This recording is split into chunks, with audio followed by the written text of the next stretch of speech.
go ahead. So what we are discussing, CPU scheduling algorithms, right? So whenever we have multiple demands and constant supply, there is a need of scheduling, right? In our case, we have only one CPU and we have demanding processes of n numbers. That means number of processes will require CPU for their completion of their task or completion of their life cycle, right? So that means CPU is a resource. CPU is a shared resource, and we need to schedule it accordingly on the basis of on some pattern, right?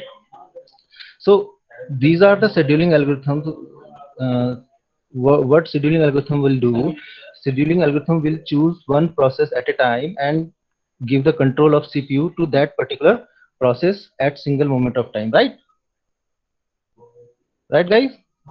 That's why we need CPU scheduling algorithm. So before going to the CPU scheduling algorithm, we need to understand that a process will jump between these two phases of processing in its whole lifespan, right? It will either work on CPU or IO device, right? So this is the life cycle, minimal life cycle of a process which the process need to jump upon, right? So when a process comes, it will need CPU first, and if it needed IO devices, it will go to the IO devices and come back to the CPU, and after completion of task, it will terminate, right? This is the terminate. This is the terminology we are using. Operating system is using. New process will come. It requires CPU, and if it is not, if it don't require IO devices, it will terminate. Or if it requires CPU IO devices, it will go to the IO devices, right? So these two cycle will be there on process life cycle in the minimal form, right? So at the time when a process is in CPU, what it can do, it can read a file. These are the some operations it can do: write a file, load, store something, like that, right? And here what it is doing, it is doing, either it is waiting for IO, or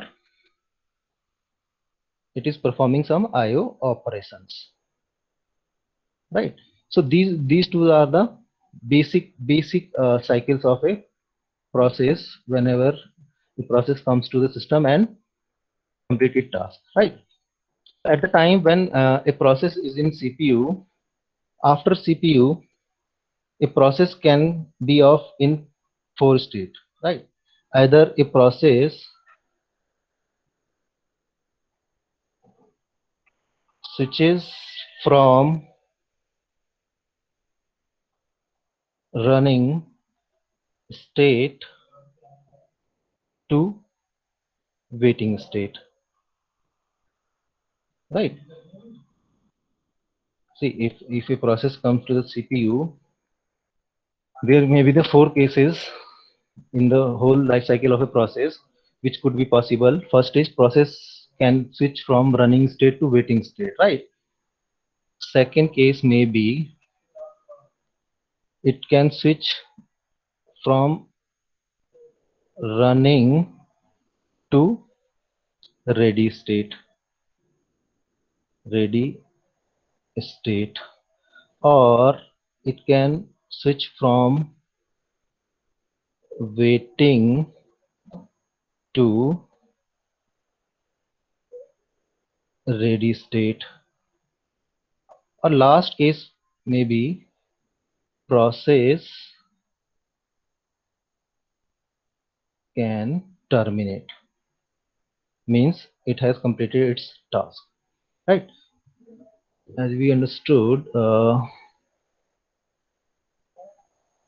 we have diagram. See, in this diagram, see, let's copy this diagram.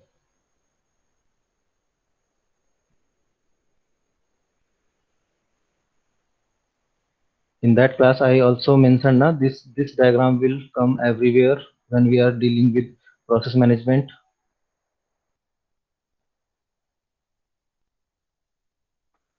So see the diagram.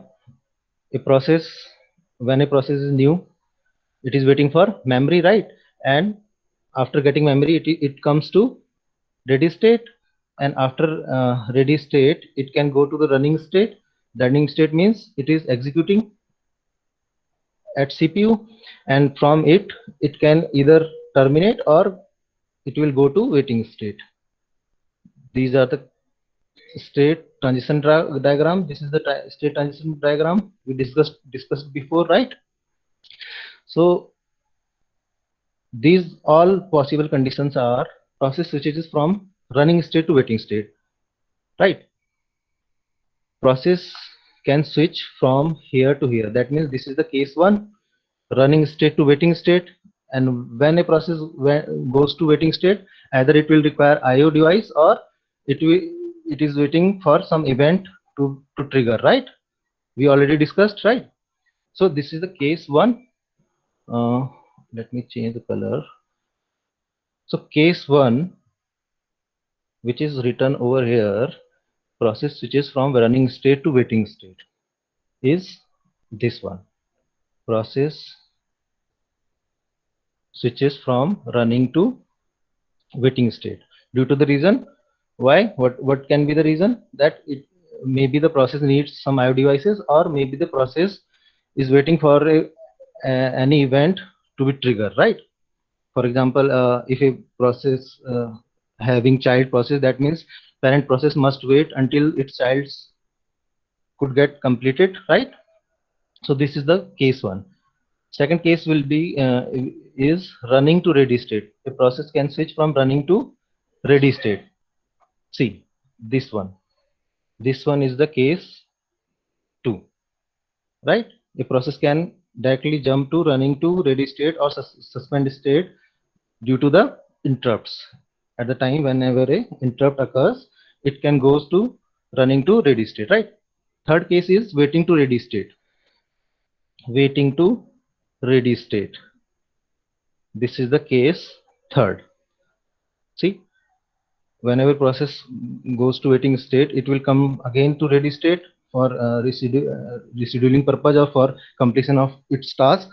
After ready state, it will go to running state again and then terminate, right? So here in the red color, point number 3 is mentioned, where a process could switch from waiting to ready state, right?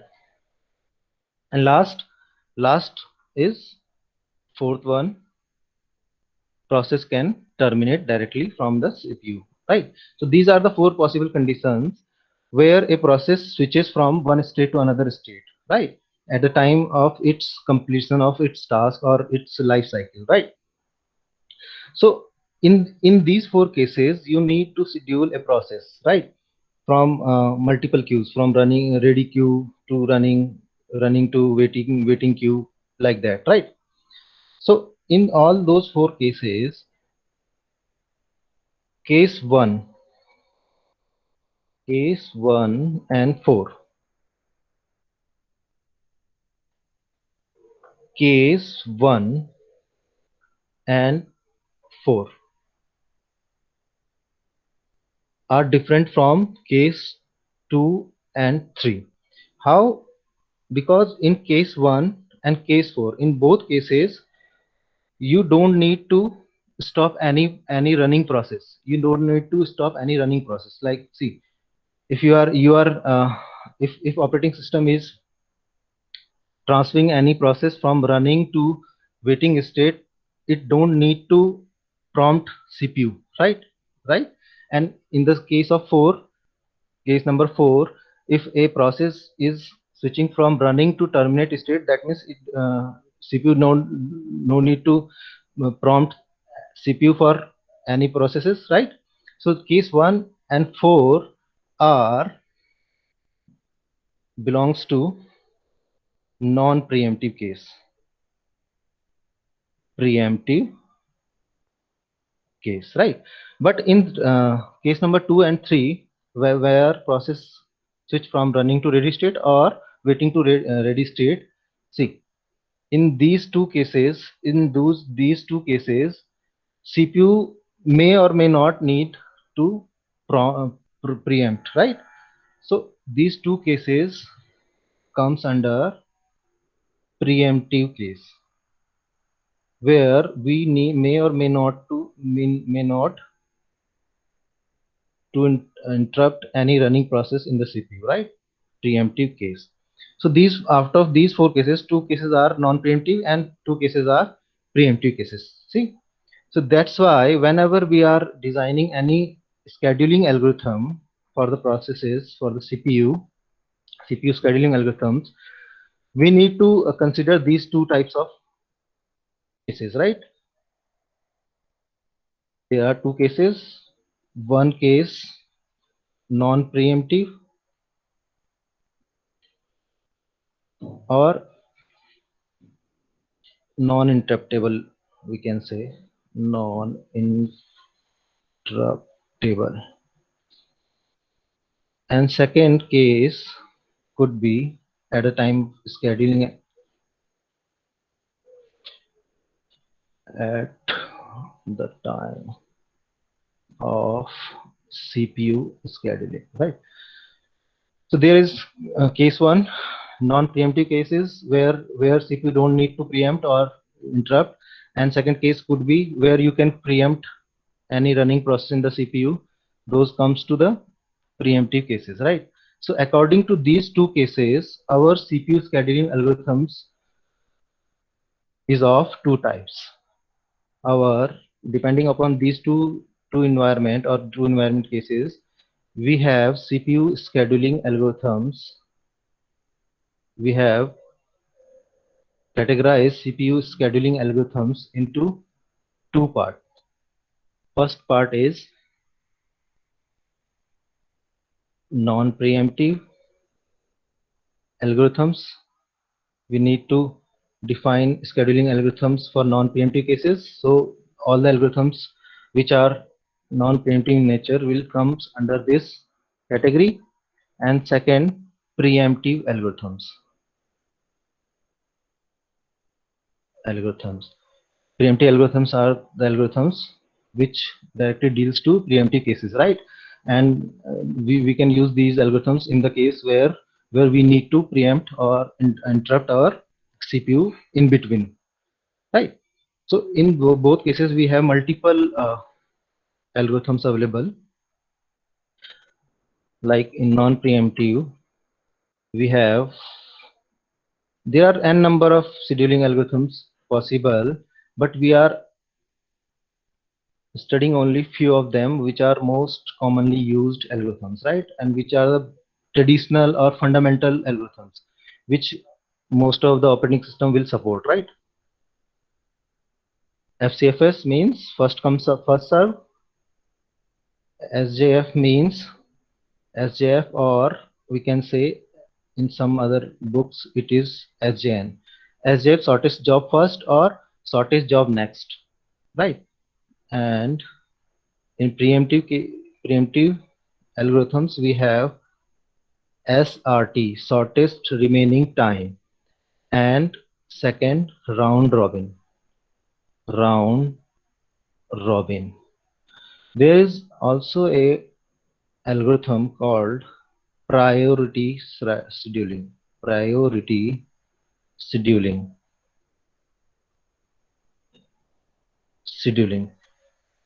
It can come in both cases. It has two versions. You can use priority scheduling in non-preemptive cases also, and you can use preemptive priority scheduling in preemptive cases also. So these are the scheduling algorithms we will going to learn in the next lecture.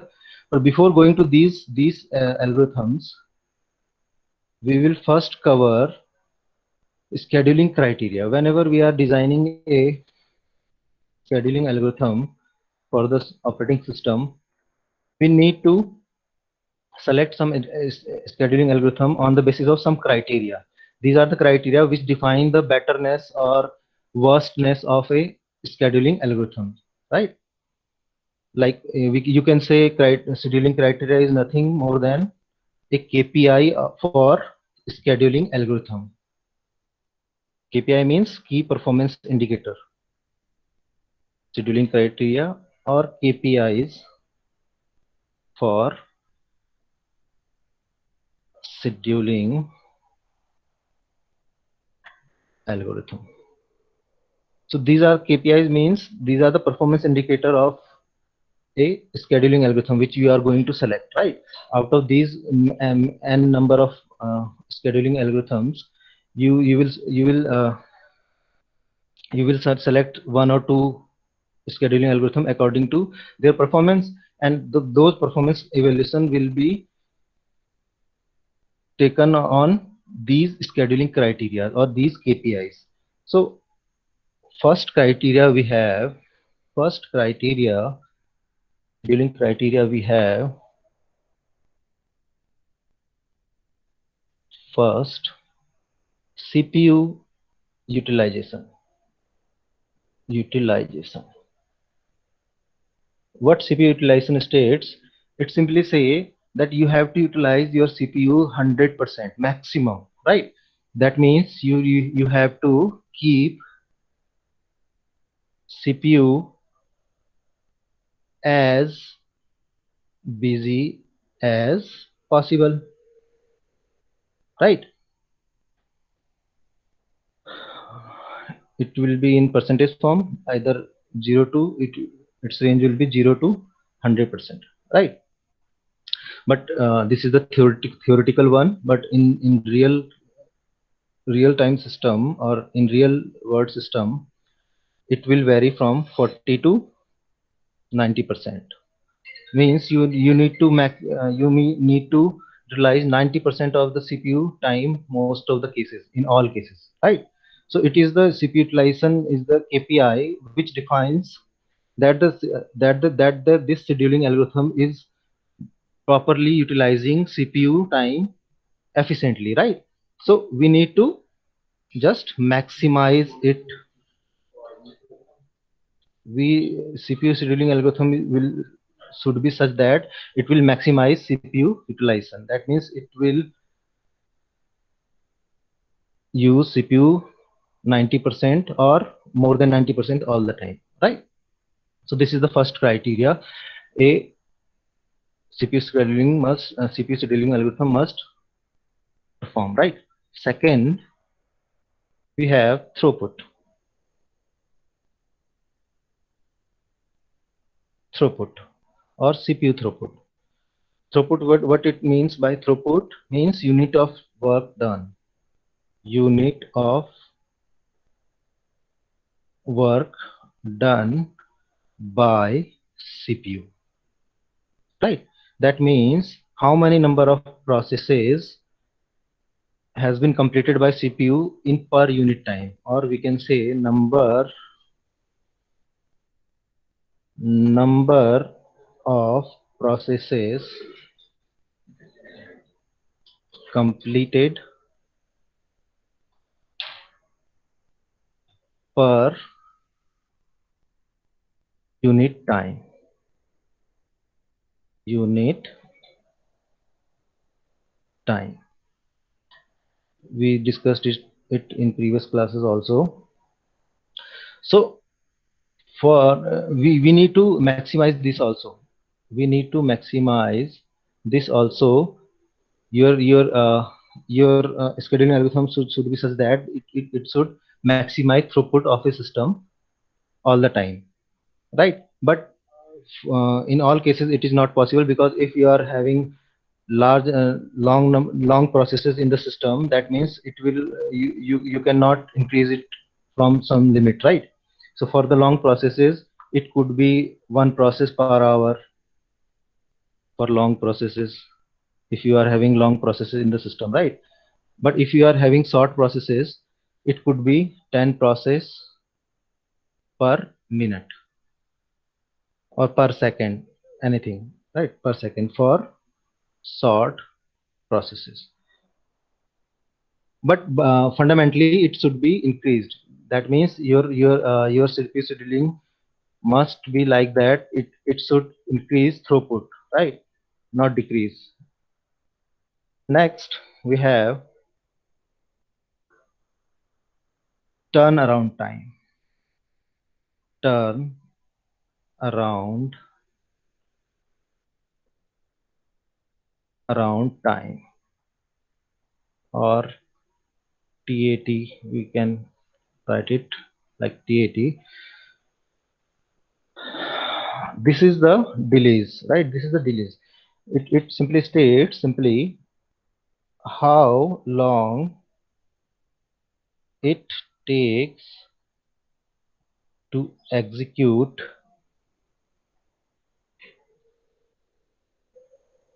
a process. Means a process, how much time a process is using from submission to termination, right? Or we can write like that: submission of a process to completion. Completion,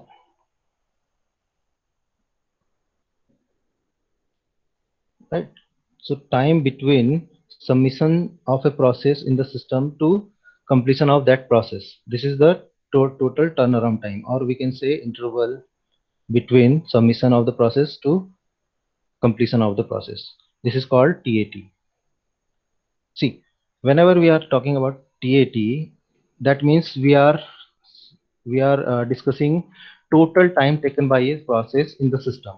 That means it will the summation of the time whenever a system gets created to the uh, and how much time it is waiting in the ready queue, and how much time it is taking in the CPU, and how much time it is waiting in the waiting queue, and how much time it is taking from the CPU to get terminated, right? It is the total time of that. So we can mention it TAT like WTM plus WTQ plus effective time in CPU plus TIO, right? It is the total summation of these all times. So what is the WTM? Where WTM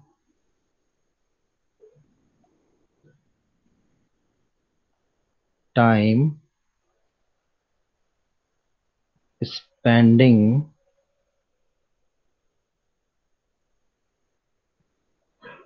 or waiting to get memory, to get memory. Let me first write all of these, then I will discuss it. Next we have WTQ, which is time spending in waiting. Time spending in waiting in ready queue. Next we have ETC. ETC, it is the time spending in executing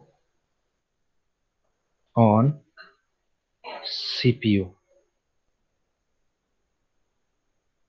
Next TIO.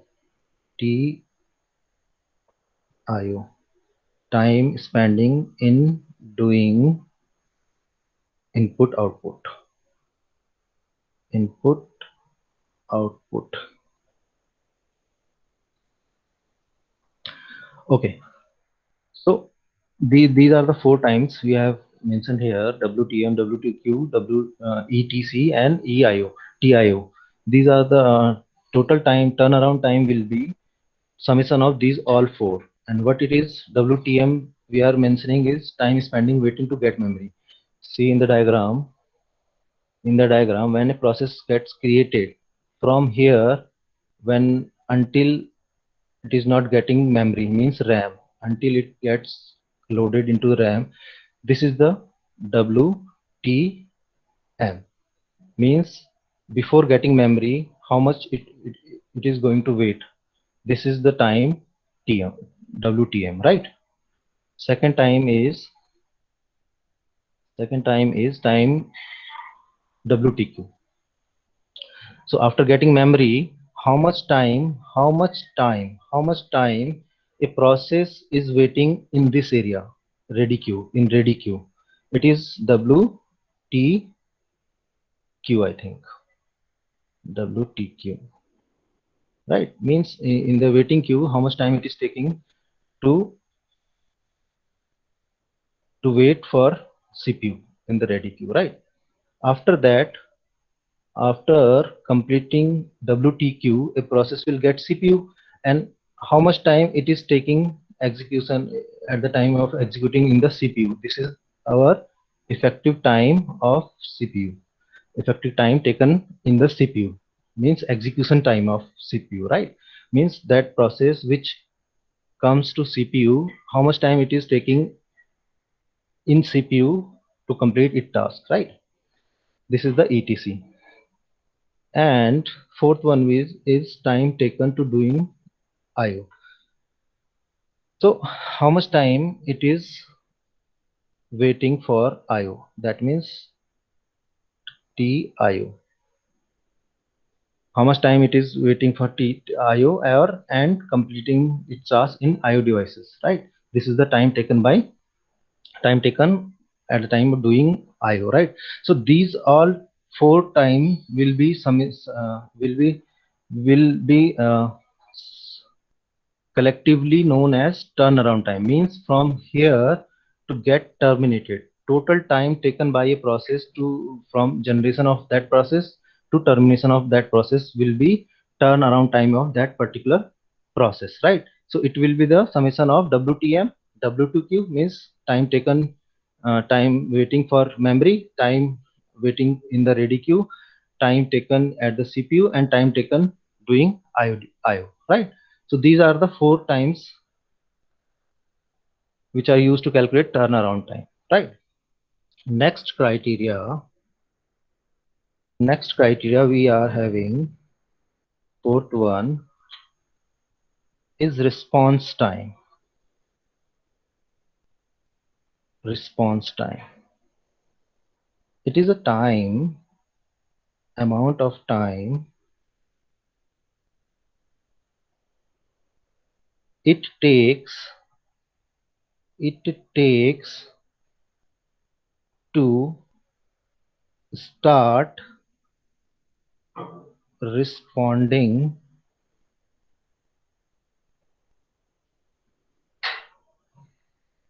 okay, not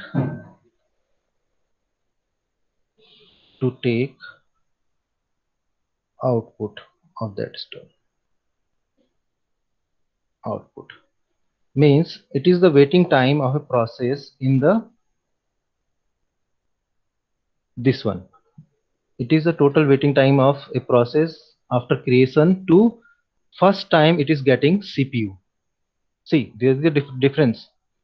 There is a difference between WTQ and response time. Response time is the time when a process is submitted to CPU and after how much time it will get CPU first time. But in turnaround time case, in case of turnaround time or waiting time, it will take all the time taken by a process in the ready queue and waiting queue every time, because in the first attempt it will maybe the process will not get terminated, right? Let me change the color. See,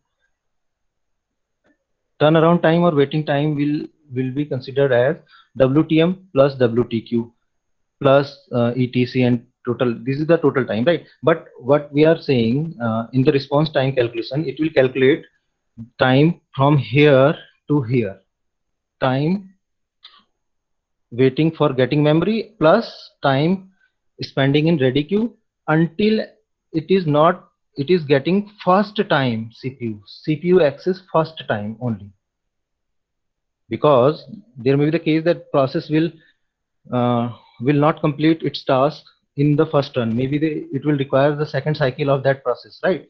So that is not the case. We are saying response time means after how much delay a CPU responded to that particular process first time. This will be considered as response time of that system, or we can understand it by this diagram. Submission of process,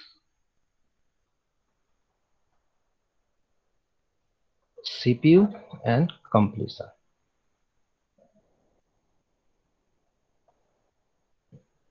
So first time whenever a CPU gets a process gets CPU first time, it will considered as response time. But waiting time, total waiting time or total turnaround time will be response time plus total waiting time for the completion of that task. Response time is before completion, whenever a process gets CPU first time access of CPU, right? This is considered as response time, and this all response time plus other waiting time will be called as TAT, right? Understood my point? And last, which we already discussed, which is covered in turnaround time also, it is waiting time. Waiting time. It is the time spent by a CPU, a process in waiting in ready queue and IO queue.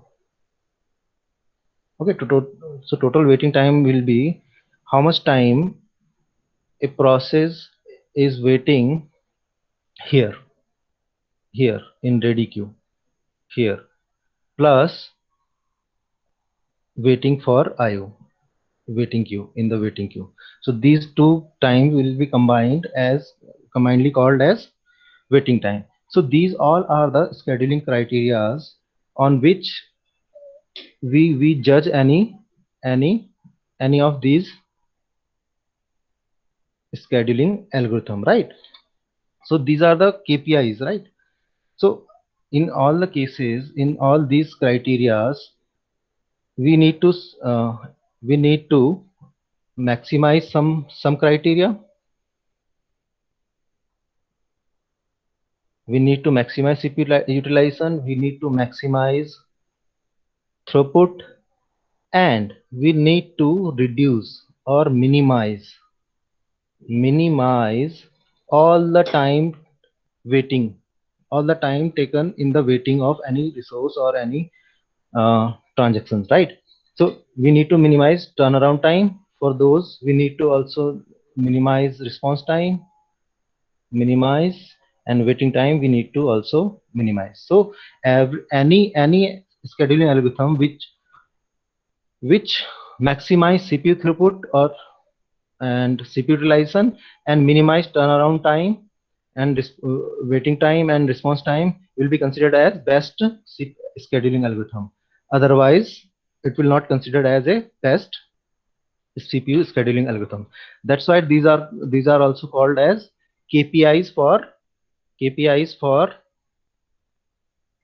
scheduling algorithm. Means these are the performance indicator for any particular scheduling algorithm which you are going to use at the time when you are designing an operating system, right guys?